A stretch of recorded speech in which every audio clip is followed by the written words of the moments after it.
Asaduddin ओवैसींची अहिल्यानगरमध्ये rally आहे। आता तरी एकत्र व्हा, भाजप आणि मोदींना हरवा असं या ठिकाणी ओवैसी म्हणतात। फडणवीसांना घालवा असं वक्तव्य ओवैसींनी केलेलं आहे। कोल्हापूरमध्ये ओवैसींचं मुस्लिम बांधवांना आवाहन आहे।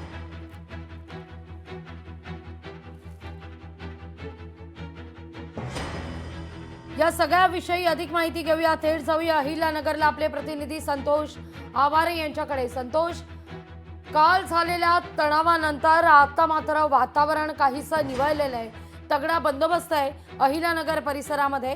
अशातच असुद्दीन ओवैसी यांचं वक्तव्य आणि आज ओवैसींची रॅली अहिल्यानगरमध्ये।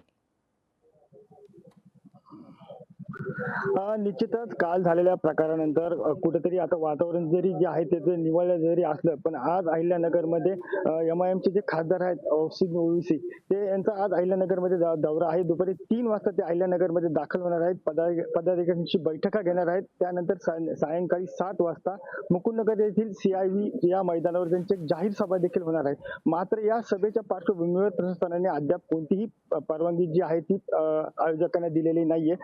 या संदर्भात जे आयोजक आहेत ते आता प्रशासनाकडे पाठपुरावा करत आहेत की कालची जी घटना होती, कुठेतरी ही सभा होऊ नये यासाठी ही घटना घडून आणल्याचं जे आयोजक आहेत ते आता सध्या बोलतात।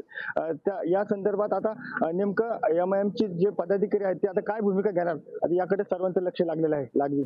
अगदी धन्यवाद संतोष, तुम्ही दिलेल्या सविस्तर माहिती करता।